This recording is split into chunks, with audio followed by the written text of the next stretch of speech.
One more time. We're gonna celebrate. Celebrate good times. Are we celebrating? Sort of. All of our apples are aligned. Hey, aren't those cute? Aren't they so cute? Everything comes in mini sizes around here because I'm like a traveling circus. That's a good answer. I call myself a mobile healing station. Traveling circus sounds great too. Today I went to the spiritual store, and there was a tree, a crabapple tree in front. And I got these little guys. Aren't they great? I typically have to keep apples at the orchard. Why? Because I am the Lilith who gave the serpent that gave the apple of knowledge and wisdom. Really? Oh yeah. Snap into a Slim Jim. Anyways, in order to keep up with me, you'll have to catch my last video, what I posted on my community page, and the last short. I am the High Priestess Phoenix. I am your spiritual healer teacher, not these ones. Shaman, Seer, Oracle, Lightworker, please no. Starseed, Earth Angel, Mystic, Medium, Psychic, Witch, Yogi, Guru, Evangelist, North American Sybil. I am your messenger god, the first child of God. As I said, the Lilith reincarnated. Welcome back. Welcome back. Alright, I have to get this one out. Why? Because it was really important. I felt it was. There's a teaching behind it. The lesson, there's a really great lesson to teach you. And then I'm going to pull some cards because I feel like it was an enormous shift. What is it? A huge weight off your shoulder when you finally release something huge. What happened? I was sitting outside after my last video. I saw Diana. And I don't have no beef with Diana. My last video, I was like, I just have some questions. Anyways, so I'm sitting out there, and I actually was like something about a paper. She's like, dude, I got some papers. I was like, really? I never see you use papers. She's like, I just use them as Band-Aids. That's not what she said, but that's what they're called. If you're blunt, like tears or something, you use a paper. Anyways, so she gave me these beautiful pink papers. I was like, they're so great. They're pink. She's like, I know. I was like, I went to smell them like they smelled like something. They didn't. Anyway, so I rolled us a big fat joint, and I was like, we started talking. And we started talking about, you know, we talked about Morgan especially. She's like, damn, bro, really? I was like, yeah, bro. It's like, I'm sitting here, you know, I was like, damn, how did you not see this? I was like, because, you know, I was like, you saw us for all this time. It's like, she wasn't doing anything when she was with me. She's like, I know. I was like, do you see it though, dude? I was like, dude, she looked like my best friend. Like, we were going to be friends forever. It's like, damn. I was like, I know. And I teach the art of detachment. I've made all these videos this week about how important it is to let people go. I was like, you know, God told me to step back. She saw everything, dude. She saw everything. And she pinpointed something that I didn't see was when this started. When did it start? When we were talking about drugs and alcohol. I was going to do a teaching on addiction. And I said something about coping mechanisms. It all shifted after we had that fucking conversation. And what I came to the end of is it's like it sent her into her addictions is what we visually saw. She's like, dude, I haven't seen her. She's been like, I haven't seen her for days. I was like, I know. She's laying low is what she told me. I was like, and let me tell you, dude. And what I didn't tell you guys, there was one missing piece to this weird puzzle that happened today. I was like, let me tell you the timeline of it, dude. Right? So I tell her the timeline. I was like, bro, she said she was going to an appointment a couple days ago. And so she left, and I called her a couple hours later just to see what was up. She didn't answer my call. It's like, well, I don't know, maybe she came home and fucking took a massive nap with the baby. And I called her that evening, and she didn't answer. And I made a video about it. And I was like, that's, you know, weird. Like, why don't you fucking return calls, and where the fuck did you go? And then I started talking about it. And then the next morning I talked about how she didn't come home, and that was even weirder. And I was like, and then I saw her that afternoon. And she just walked up. She didn't say anything to me. I didn't say anything. And that was it. And then I didn't see her anymore. And then I saw her like in crossing at midnight. I went to walk my dog, and I crossed her walking her dog. But she didn't say anything. She just said she was sleeping all day. And I was like, yeah. And I was like, and then today, it's a true story. I forgot how I first saw her this morning. I didn't say that. This morning I was going down to have a cigarette. I think it was after my morning video. I'm not sure. Probably. And they had a bunch of food donations come in. So I grabbed a cake and, I don't know, some other shit. And I was about to bring it up and I went to get on the elevator and her daughter was coming down the elevator. So I put my basket of food down and I went to go take her out. Right? I forgot that key part. So then I take her to her mom and I go upstairs and I put my stuff away and then I finally go down to have my cigarette. Then I get this weird call from her where she's telling me that she's been laying low for all these reasons. Right? And then I continue the story. And I was like, then I got these weird fucking messages from her about her fucking iron. Where she's being all weird. And I was like, and then I went to go fucking leave today. And she looked all weird, bro. I was like, if you would have seen the amount of makeup she was wearing. She's like, she was wearing makeup? I was like, bro, it wasn't even. She didn't have her glasses on. She had these enormous eyebrows painted on. Like this unbelievable amount of makeup. And she said she was going to the Coalition for the Homeless. She's like, are you serious, dude? I was like, yeah, bro. I was like, I sent her a text message and she didn't respond back to it until like 2 to 3 hours later when I was like already out at the spiritual store.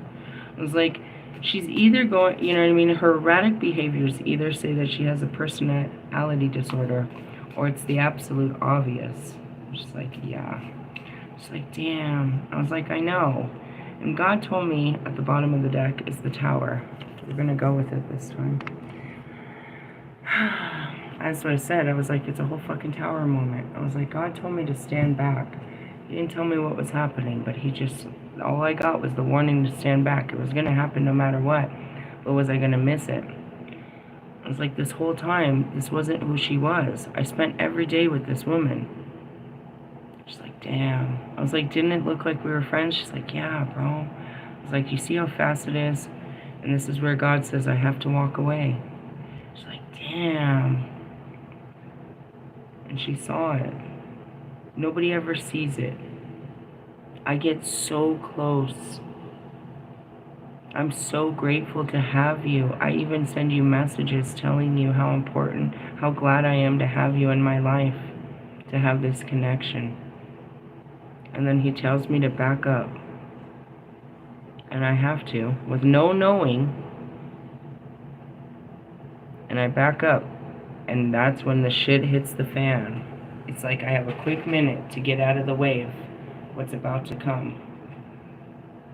And all I can do is sit and watch. And that's it. Where my whole fucking friendship just came crashing down. Because I didn't know my friend is still struggling with addiction.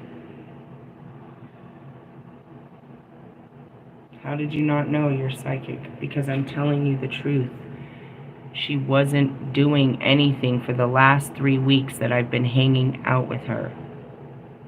From fucking coffee in the morning to going to bed at night. We were at spiritual stores, we were smoking cigarettes, we were going, if I had to do my laundry, she was there. If I'm going to the stores. I've spent every moment with this chick. I got really close with her. And then God shows me something like this. And I explained to Diana, I was like, I love her. I love her children. I love her daughter. I needed this. That's what people don't get. I get to see a part of me. She is me, an older version of me, but I also see the unhealed version. But I got to see, look, there's me, there's another me. This person is just like me. But then you see this person is an unhealed version of you. And as much as you love this person, bro, you've got to walk away. And I show her that, and I was like, you see? And she's like, I know, when you told me, I had to, you know, that God said you can't, I had to do what you said. And I was like, I appreciate that, but that's not how this always works out. And so, she got to see it. You know, and I had told her about Ray. I was like, he meant so much to me. He made sure my children and I were safe while we were sleeping in our car. He made sure that we had electricity. He made sure that I had cigarettes. He looked out for me for fucking months. And then he said some shit about a whole nation of people, and God said, no more. Yeah, I stopped talking to him, but you guys don't understand the behind the scenes of the psychological detachment of, like, this was somebody very important to me. Cass and Russ were very important to me. I met them when I was in the hotels, and they extended kindness, and they had kids.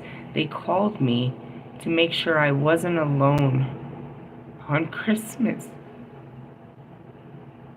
It meant so much to me.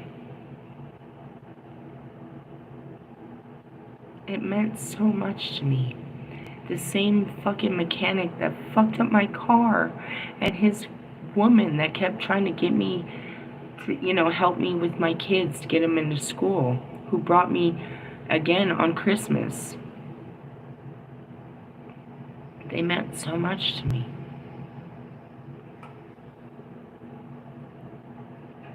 These moments did. These moments meant so much to me, but they were moments. The people themselves were only there to deliver a very important moment to me, is what I'm trying to explain. You know, when I had nobody, he brought these people to me that made me feel special. That were there for me when I needed someone most. A friend, in the guise of a friend. The guise of a friend. You call them friends. That's what they were to me. That's what you say they are. And I'm so grateful for them. And I treasure them. And then God says, you need to leave them alone now. And I don't ever understand why he's saying this, but I do it right away like he says. And when I step back, I see that they weren't what you guys say is a friend. She had a good word for it. It's very short-lived. I thought I had a friend. But I can't have a friend with a drug addict. And I don't think any of you can either. You can make accommodations, but you can't have a healthy relationship with someone like that. It's okay, but it's her battle. And on that road, there's a lot of destruction. And it started with the lack of communication, and that's what they do, is they hide in their addictions. And that's what she said, I've been laying low. Alright, you've been ghosting me because of what? And she's saying it's because of all these reasons, but she's not telling the truth of why she's really hiding from me.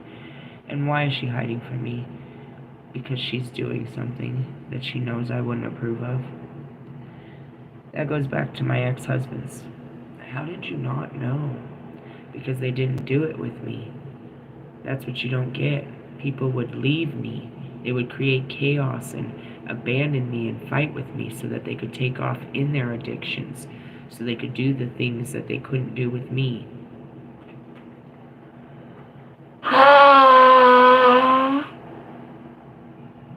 As I said that, I see a fleeing father. Not mine, but I saw this image of a fleeing father. Why did they leave? Because they can't. Their darkness, their demons find no peace at home. There's always these, you know, what do they call? They live a double life kind of people. I didn't know what my husbands were doing. You know what I mean? It's like, how did you not know your husband was gay? And he was a drug addict, and he was all these things. Because that's not the man that I lived with. He was a completely different man. Dr. Jekyll, Mr. Hyde. They hide it so fucking well. When I'm sitting here in this tower moment that happens typically on a Friday, it's like, how did you not see this? I blame myself all the time and ask myself, how did you not see it? How were you so fucking blind? It wasn't my fault. You hid this. You hid this from me so well. You put on this great mask that I didn't know what I was really dealing with.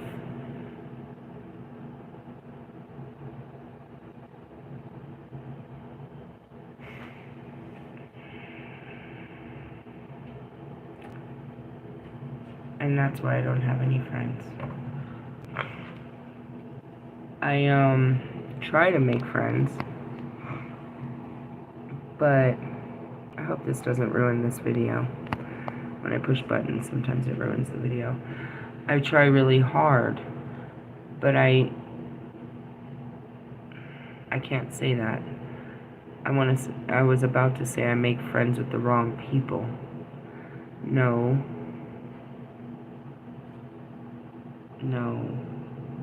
Because that's what I love about these people, is they allow me to be a version of me that I don't get to be with other people. Right? So here's what's cool. It's not cool, and this is what led me here. Because after that, I was just like, oh. I just had this big, deep breath. Because it's like, I'm glad that you've seen it. Because nobody's ever seen it. I made all these videos of how I have to do it. Just walk away from people all the time. And why it's necessary, but nobody's ever seen. She just like kind of made that teary face, like, that's so sad for you, bro. I saw you guys are like peas and carrots, like really best friends. It's like, I know. But I have to do what's right. I have to walk away from this person, dude. It's like, I'm gonna get a job. I'm gonna get the car fixed, and I have to go my own way. And that's what God said last fucking week. He didn't tell me why, but he was sure gonna show us. It's hard to leave the people you love. I loved my friends at the studio, bro. I loved them way more than they loved me. And that was the problem. I love everybody way more than they love me. It's not a problem. But I love everybody. And especially people that come from dark places like me. But that doesn't mean that they've been empowered like me. The cool thing is, and that's what I told, Diana, is once you meet me, once I've planted that seed, you'll always have it growing in you. It's like that voice, that Kobe. You'll hear it in my voice, but you'll always have it growing. It's like, when I sat with you, Diana, I had never told anyone, slightly, about my ex-husband and all that homosexuality. Only with you was I able to relive that and tell that story, bro. To be free in this shameful part of my life and relive it, but be able to laugh it off and know that I'm not alone. There's a person out there like me. And then I was like, do you know what happened to Tasha a couple weeks ago? It's like, remember the first time when we were sitting here and Tasha came out all panicked and my spirit said don't touch it, and you had to give her a cigarette? She's like, yeah. It's like, alright, well 2 weeks ago, bro, I'm sitting here and she tells me that she's waiting for the sheriffs. I was like, do you remember all that time ago? She said, yeah. I was like, that fight, she said her baby daddy wouldn't give her kid, remember? She's like, yeah. He never gave her a kid. 2 weeks ago, she had to go meet with the sheriff to go get her kid back. She's like, you're lying. I was like, no. She's like, but here's the part. Her story had me tell my story about my ex-husband kidnapping my kid and how I went through that whole story. right? And I was like, and that's when Morgan told her story of how she lost her child. She's like, what? It's like, yes. It's like, so, you know, I meet all of you and I get to get close with you because you are me. All of you have been through what I've been through. And I get so close to that. I get to relive my life through you. But I can't because you're in a place of, I know how far it's going to take, how much it's going to take for you to get from there to here. And I can't bring you here. You have to take your own steps. But it's great because, you know, I get to see that I'm not alone. And it's in our pain and suffering that, you know, during my pain and suffering, there was someone else out there going through the same type of shit as me. You know, Morgan being all masculine like that, being all her mentality, justified it, my mentality. But at the same time, that's where the cards say it. It's like, make sure that, you know what I mean, they don't foster your shadows. You don't feed off of it. So we become more manly while we're together instead of, you know what I mean, more feminine. We don't balance each other out. We're becoming, you know, more negative than positive. So I explained to her that. And I was telling her that. And as we come up the elevator, I get a text message. And it's from Tasha, who we were just talking about. She said, hey, I seen you. I was trying to catch up with you. I'm lonely. I'll be up at like 8 if you still need a ride. She's still trying to help me get my laundry done. But God told me ever since back then not to mess with Tasha, because Tasha has a drinking problem and she's trying to deal with her own problems. I love them because they're me, and they love me because they want to be like me, and I know that they will, because they have a spirit like me and they have my voice and, you know, my blessing, and God's looking out for them.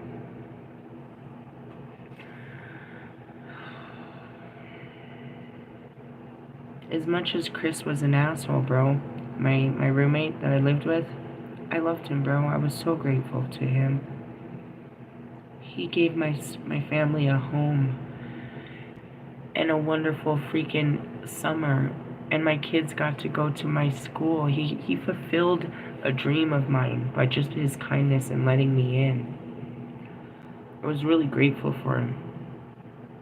I wasn't happy to see him fall into his addictions and lose everything. You could say, you know, watching the videos, that's what he got for fucking with me. That's what he was going to get because he was on that road. I didn't want to see him fall like that. I was really grateful. Every time I drive down and I see him on the side of the road, it's not a good feeling. He was a good man. He was nice to my kids. He made sure we had food. He gave us a home. I didn't want to watch him fall like that, bro.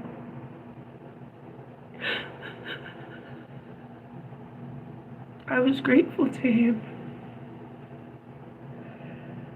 I wanted him to go to rehab. I wanted to help him pay for that house. I wanted him to get his child back.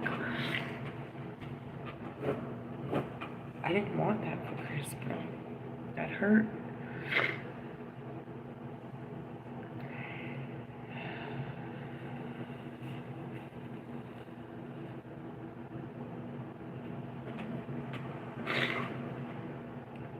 Twin Flame X has a drinking problem.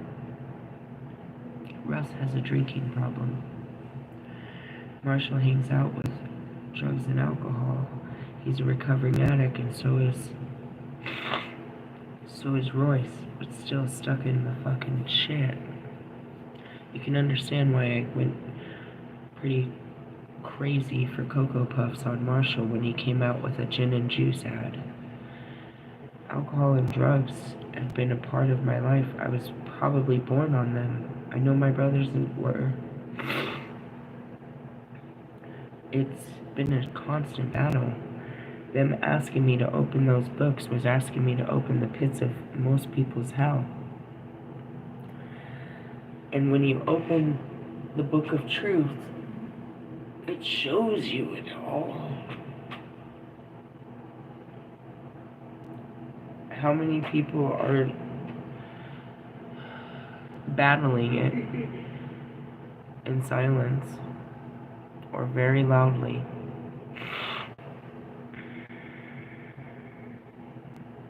Russ's alcoholism comes from his families. It's so much easier to tell you to get away from, as they say, and you know what I mean, addiction. In order to remove the addiction, you have to stop associating with the people, the places, and the things that make you feel comfortable in the addiction. Right? So what happened to Morgan? Morgan went back to the people that's in the same places that do the same things. Why wouldn't they offer her? That's the hardest part. Even if you don't want the addiction, I can speak so much for that in my own circumstance. Even if you don't want it, you're still around it, and they still, you know what I mean? It's still part of the culture, so you're still in the sickness, and it's only a matter of time before you give in. Until you don't. And that's it too, as you know, I go back to Tree. I love Tree, bro. But Tree was an addict. He was on something all the time. They all were. I was surrounded by fucking addicts. They were all on drugs. So when I came out talking about the studio, talking about you motherfuckers are cheating on your fucking wives, you're using this as a fuck spot, you're all on fucking drugs, nobody's really doing business here, you're fucking introducing people to bad behaviors and poor fucking work ethics, telling them you're selling them dreams and shit. It sounded like I was just being such an evil bitch and turning on everybody I loved. But there's so much truth in the pain of my words. And God made me see you like this, bro. How could you be these people? I loved you. And that's where it is. It's like, how did you not know? They fucking lied to us. Why? Because they didn't want us to know that they were hurting like this. They didn't want us to know they were doing these things. Raj would interrupt my fucking hour sessions 4 times to run to the bathroom for 15 motherfucking minutes. And I finally told him, bro, just use the table right here. He's on all the cameras. The cameras see you run into the bathroom. All of you. Quit playing around, bro. You're wasting my fucking time. In the essence, it's a culture.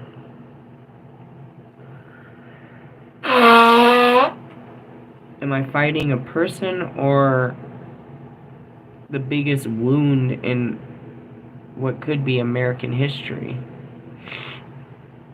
Where else is drugs and alcohol so destructive? What did I lose this friendship to? Addiction, bro. I guarantee you. She said, this isn't something else. It's plain and simple. Once God opens your eyes, you know what you're dealing with.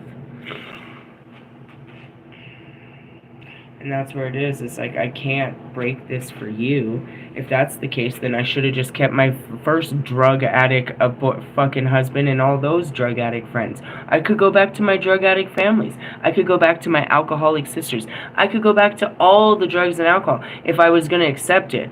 No. When am I going to ever accept this? Never. I'm fully understanding. I have so much compassion for you because I was you, bro. I fully forgive you for all the shit you're going to do and what you have done. But it's the skin you wear, bro. I wore that skin, and you're gonna have to take it off too. What stood between me and Marshall? He wouldn't leave the friends. He didn't understand that. He didn't understand the culture.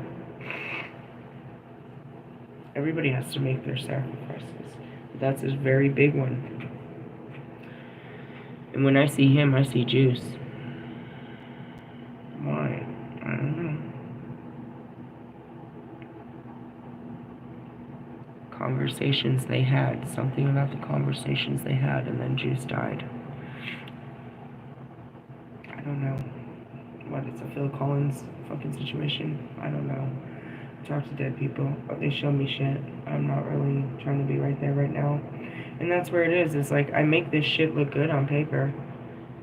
But behind the scenes, when the curtain, you know what I mean? After the curtain call, and I gotta take it off, bro, and I'm laying in bed, I'm crying, bro. And it's Pac that holds my hand. I'm crying. I just lost another one, bro. I'm not getting better at this. I ain't made no true connections yet, bro. They're all just fucking crumbling in my hands.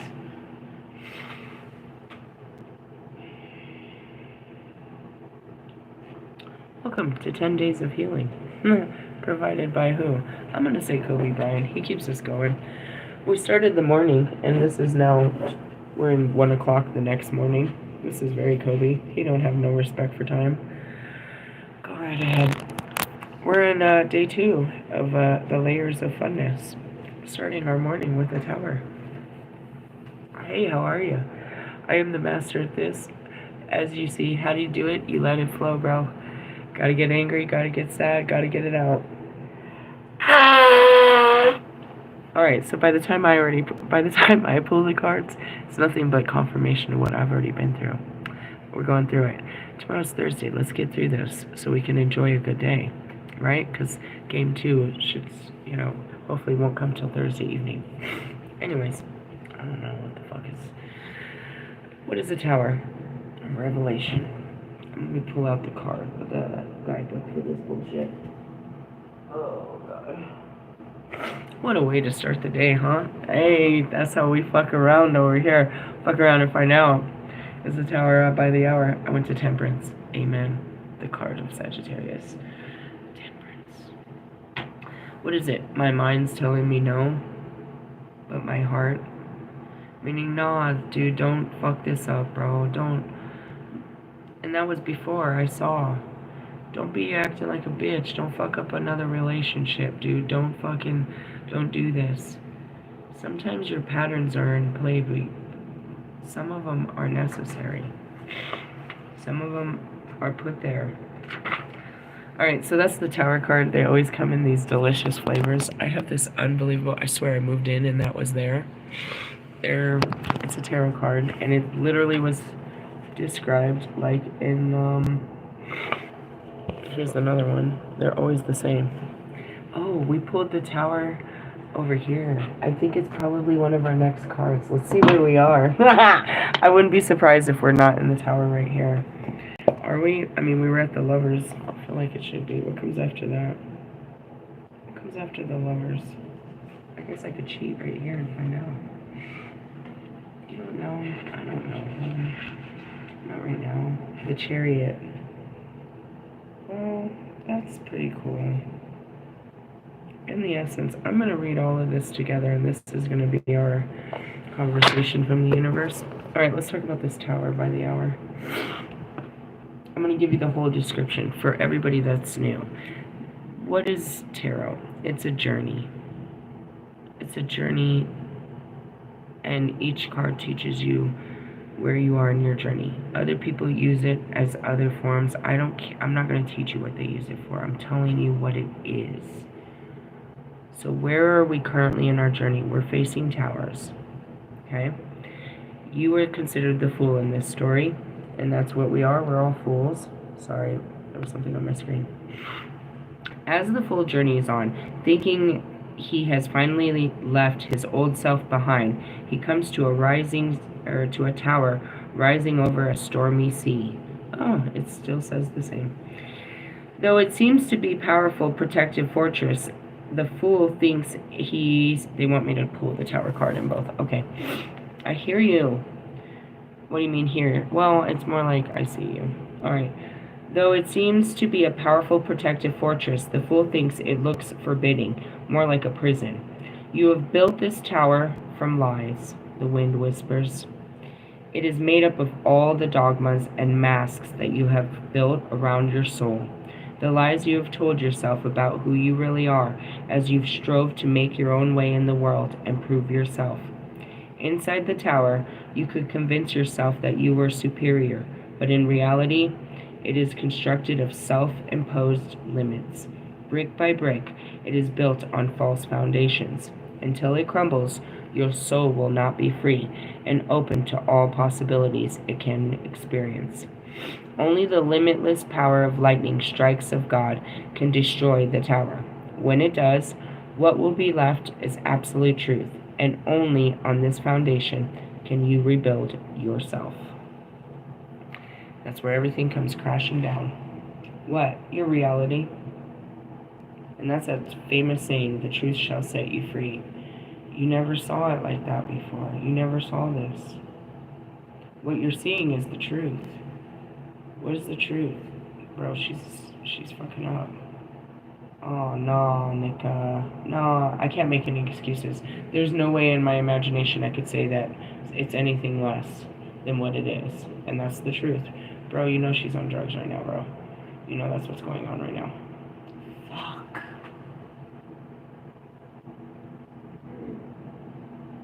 It doesn't matter. Once you know the truth, bro, there's some things that can't be bended, can't be shifted. There's some lines that can't be crossed.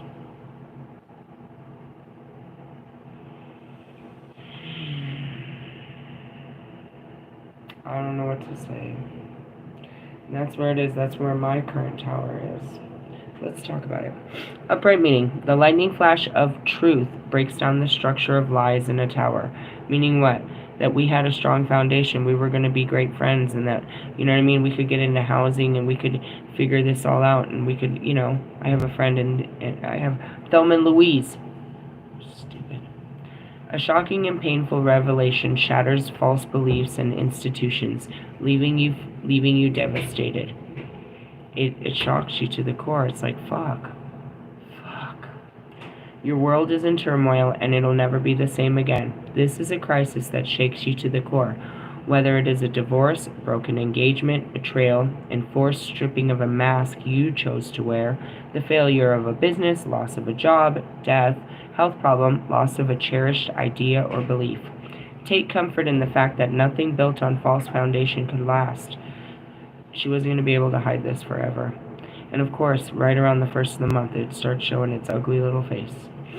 And it is best to tear down and start again. This is a wake-up call. When we refuse to see what's in front of us, we cling to things, people, attitudes, or beliefs that block or damage us. The gods send the tower. It shakes you out of complacency and gives you an opportunity for growth you've been resisting. You can wallow in despair if you wish, or you can begin to your transformational journey to the star.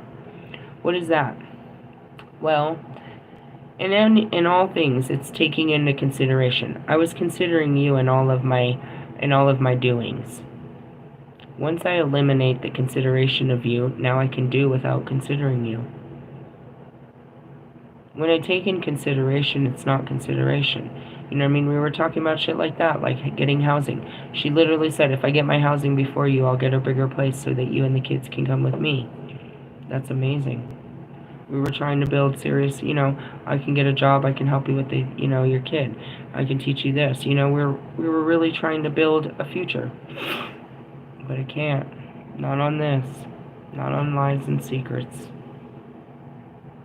I know the truth, and it doesn't have to be a secret, but at the same time, this isn't going to work. You can wallow in despair if you wish, or you can begin the transformational journey to the star, which is seeing the hope and moving on. It's like, fuck, this didn't work. I can't, you know what I mean? And that was the same thing. It's like, you know, Tasha is going to be a different person when she drinks. and she drinks. How did she see me? And that's exactly what I told fucking,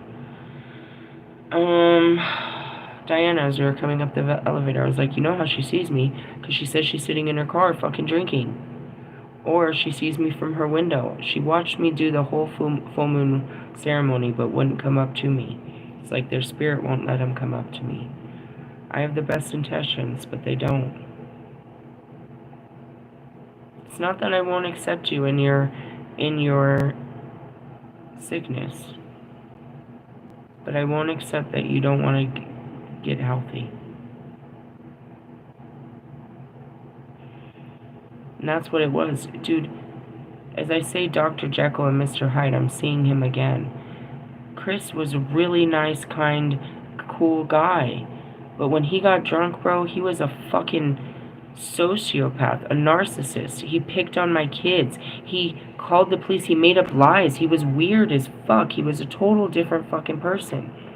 Everybody is, bro. So when Twin Flame X tells me that, you know, he drinks after work, I get paranoid. Real quick. That's triggering. That's very triggering. How often? How much? Why?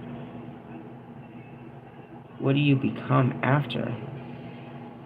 And then let's put in the fact that all of a sudden I get a dick pic. Okay, hold on here.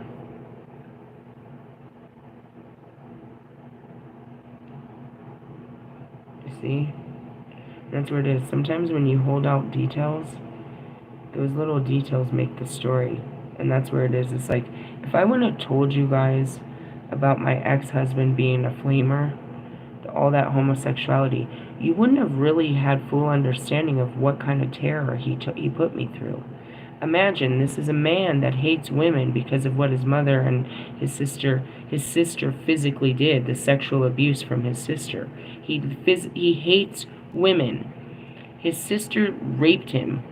And when he told his mother, she would not do anything, and she told him to hide it.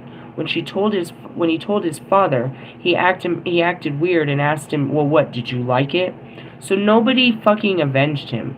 And it went on until he was, you know what I mean, until he got locked up. And then after he got locked up, he got married. But she was still out to get some. Twisted sister. Anyways, my brother made jokes. Brother fucking bitch. She was fucking creepy, bro. We're talking about a fucking serial rapist out to get your husband. So he hates women. And so he takes it out on me. And then you talk about the sexual abuse. He was never into women. That's what you don't get. He was gay. Clearly. 100%. So now you understand why I was married to a fucking lunatic. A gay lunatic who completely abused me for fucking nearly 10 years, and I'm still trying to recover from this. Had I not put in the fact that he was gay, you wouldn't understand what kind of serious sexual and weird abuse was going on.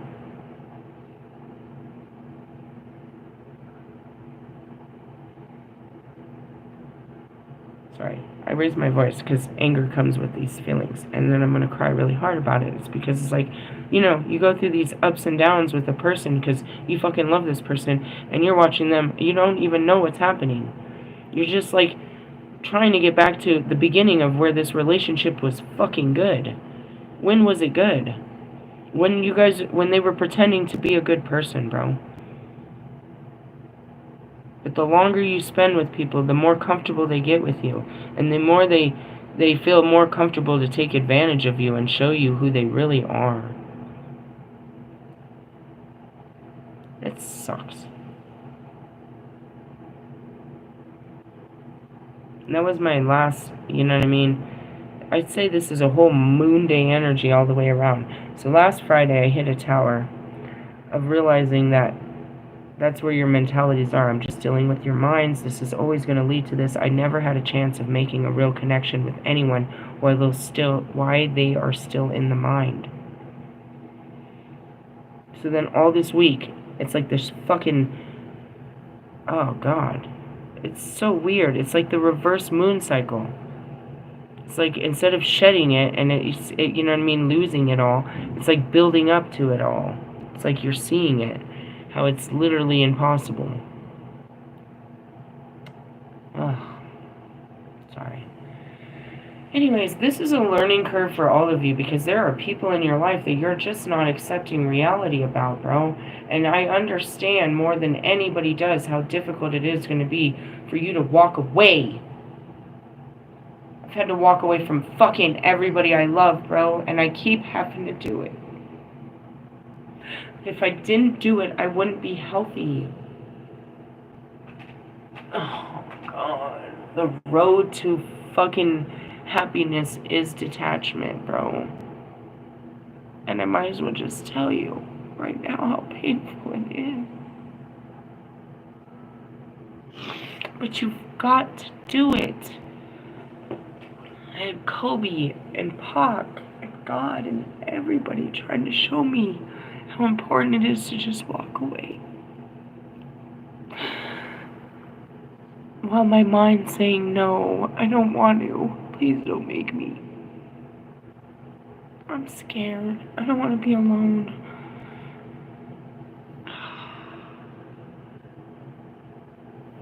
It's this hard every time it happens. You don't get to be like me without letting Kobe do this type of shit with you 5, 6, 7 times a day. Again, it started yesterday, first thing. Are you fucking kidding, Kobe? What the fuck are we doing right now? This ain't even the day for this shit. I have a whole bunch of over 120 new people that I'm supposed to be guiding through what we do, and it's like, oh shit, crash course, pop quiz, give them all the cracker and the juice as fast as you can, teach them what we're doing over here real fast, show them real fast. Alright, bro, let's do it. Telling you those stories, they didn't come out that easy. It took years of me to tell you all of that. That was a crash course. They're in my documentary. You're gonna love all this terrible shit. But that's what it is we take off all the pain, all the suffering, all the experiences, all the thoughts, all the feelings, and just walk with God. And He shows you that He's got a better plan. Okay? So, you're going to take this transformational journey towards the star. The star is a sign of hope. On the spiritual path, the tower relates to the stripping of your ego. That's what you think. It's just your conscious. It's the conscious mind of how you think things are, your reality, which still persists no matter how many times we feel we've dealt with it. A process which usually begins in the craft as the candidate progresses towards the second degree, when the gods may test the fitness of the candidate to the limits of their endurance. The absolute definition of endurance is Kobe. They're pushing us. Why? There's an eclipse. If you really want to know. Are you serious? Pretty much. If you really want to know. Yeah, that's where it's coming from. Are you serious? Yeah, bro. What the fuck you think rained on us last night? That meteor shower. That doesn't look like rain to me. That's what they said. Fire will fall from the sky. Yeah, something like that. Anyways, they didn't have the right verbiage. Let's keep moving on. They're testing our endurance. Why? Because in order to go forward, you gotta see how much more you can take. The symbol of the second degree is an inverted pentacle, the world turned upside down. Because of this is often precisely what happens to the candidate. It indicates that the 4 physical elements, earthly considerations such as position and ego, still dominate the spirit and the 5th element. The candidate will go through a dark night of the soul during which everything is questioned, when the initiate's everyday life might be forcefully and painfully reshaped by the gods. The second degree candidate often seems to be regressing rather than progressing. And that's, you saw me crying about the lover's card and shit. It's like, as close as I get is I have to go right back into it. Why? Unhealed business. Really what it is the closer you get to it, you still have the past holding on to you. And you still feel it. While the process is taking place, sadly, this is when the flip side of people coming into their power. Unless ego can be contained, a true second degree can destroy the candidate. The true initiate seeks to free the spirit from the chains of ego and the material realm, so the soul might pass freely through the universal doors. And the know, and know what is unknowable in the normal course of life. The death of the ego is not the death of the self; it's a birth. That's always funny. It's like, but did you die? I swear to you, it kills you. Some of them are not so difficult. Some of them you just know you have to do it. Your mind accepts it. You go through it and it hurts your body later. Some of them it really hurts your mind to accept and it hurts your body later. Either way, it's going to hurt the body later. It just depends on how well the mind can accept this. The mind sees, you know what I mean, what I'm about to lose. It sees that I'm going to go back into the unknown all by myself again. It sees what I'm going to lose, and that's what you're afraid of. I don't want to lose something I love. But the spirit at this point knows better, but it doesn't mean that the mind won't keep bringing it back. It'll keep replaying what you're losing. The mind, the conscious, it feels sad. It's the inner child, and you need the nurturer and the warrior to keep you going. You need your divine feminine and your divine masculine to talk to this very weak mind about what's happening. It's a move. It's a shift. You're about to lose all your friends. We're about to move town. We're about to, Dad got a new job. We're about to go somewhere. And that's why I said I saw that moving card and got sad. Saw the lover's card and got sad. Saw all of this. Why? Because I know what it's going to take. It's going to take the death of the old for something new. Reverse. The Tower card indicates that you know that you need to go through a drastic change in your situation, beliefs, or attitudes, yet you try to pretend all is well and keep plastering over the cracks. You are refusing to face the inevitable. Though it is difficult and even shocking, change is an essential part of the life journey. If you want to achieve what you aspire to, let go of the illusion, no matter how painful it is, or you will face the same difficulties again and again until you do. And that's it. She'll clean this up and come back. But until when? Until it happens again. And that's where you break your boundaries and accept poor behaviors. I'm not going to go any further than this because this is where we're at. And this is what we do a lot of. It's, again, I like to say this is off schedule, but hey, we got 10 days of this bullshit. It's okay, though. If you can do this like I do this, and I'm showing you in real life time, if you take off 10 layers of yourself before this portal, then you're putting on 10 layers of new skin. I promise you. It regrows. It's regenerative. You'll look younger. You'll take off 10 years of baggage, or maybe even longer. If you could take these 10 days of lessons with me and really apply them to your life, crash course your fucking life, crash the shit out of your life, I promise you, what happens after is Lamas, right? We're in August 1st. This is a reap what you sow. It starts today. It's the harvest season, right? Take it off. Otherwise, you're going to wear it for the rest of the fucking year. You're going to be eating off this shit. This is going to be your karma. I said it. I said some of us are going to walk away. Some are walking straight into pits. She walked straight into the pits of her own fucking shadows. A part of her she was hiding and denying. She didn't want to accept it. I didn't see it in front of me. I did, but I didn't understand what was happening when I said that. It's like, this is a coping mechanism. No, I call it a mood stabilizer. And all we were talking about was fucking weed when the conversation got lit. Oh, we started a fire. I'm going to read this and one other card and I'm going to bed. You guys, like, it's late. Time is non-existent. I took a fucking nap at 5 o'clock and didn't wake up till 7. It's like a toddler. You're expecting them to go right back to bed? I'm like a toddler. I was going to read this card, but I'm going to read the Tower. Why? Because it's where the fuck we're at, and all these cards are scary as fuck. Where's the Tower? There it is. I feel like we read this already. We did, didn't we? Told you. It's always some shit. These are my new cards. Aren't they beautiful? Welcome to the dark night of the soul. Here we go. All day the birds have squawked, omens of doom. Black-winged prophets urging you to flee. You hear their roar and feel the air crackle as the lightning bolt strikes the palace walls. Stone shivers around you. It cannot hold for long. Stay in this place of opulence. A voice whispers, here you have been safe.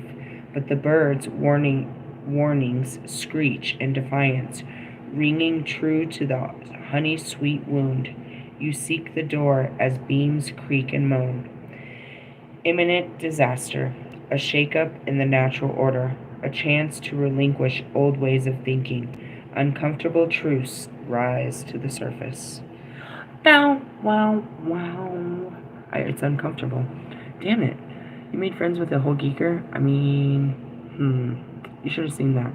I thought she was in recovery. I mean, she wasn't high this whole time. Fuck. Better wait until she's not high to fix my car. Just saying. Let's read the current card. Fuck it. The chariots come for us. These are our death mobile. That sounded pretty good. I like that. This is a new world of doubt and fear. You cannot remain You cannot remain small and hidden forever. The time has come to choose to rise above and be more than you have been. Step into your cart and that's where it is. I'm about to fix my chariot and get the fuck out of here. I need to fix my car. I need to fix my car and get the fuck out of here. The time has come to choose to rise above or be more than you have been. Step into the cart and you can fly faster and further. All you need do is hang on for dear life. Bring the chaotic strands together and weave them into the harness that will fuel your travels. Harness power, put on the mask you wish to present the world. I'll put on my best face. Keywords. And that's another thing too. If I get a cool office job, I could keep, wearing comfortable clothes. I don't have to wear like fucking stupid shit. Anyways, keywords. Victory, movement and travel. Vehicles, power over others. Exert control over the external world. Conquest, vengeance. Whoa. Does your card say any of that? My card didn't ever say no vengeance shit. Hey, take it easy on the vengeance. Sorry, I think it's funny. Take it easy on the vengeance, God. With that being said, yeah, I guess you have to seize the day. They can come anytime. Well, we made it through the tower. There's hope. What's the hope? I'm gonna get that job, get my car fixed. That'll put some distance between us, and that's it. You're distancing yourself from your problems. I'm trying. I'm not trying to make the problem any bigger. It's gonna hurt, but you gotta do what's right, bro. It's not being strategic. In the essence, I'm trying not to do a mic drop and just be all asshole about this. Hey, what's underneath here? See? Victory. It'll be okay. It always will. It just doesn't feel okay when you're happening. When you have to make these decisions, and yours are probably based on the same as mine as relationships. We got the Black Moon and fucking Libra. Balancing on our relationships, bro. I know it sucks, dude. I'm telling you. And that's why I'm trying to tell you. I've been doing this for years, bro. Mastering is what? Mastering the emotions that come with it. Accepting that all of the emotions that come with difficult decisions. I don't want to walk away from you guys. I love you. More than you'll ever really know. I loved the idea of what we could have been. And I get caught up in that idea. And that's not a bad thing. I look at God, and that's where it's like, I don't get mad at people. I get mad at God. And then I'm kind of not mad anymore because I'm grateful for the experience. I had a friend for a minute. I had a homegirl. It was cool. I had a friend. I'm not mad. I'm not going to be sour about this. I'm grateful. I'd be sour as fuck that he gives me relationships and then ruins them. It doesn't ruin them. It's just I outgrow them, I guess. Keep that in mind. I love you guys. Catch you tomorrow on a Jupiter day. Later, haters.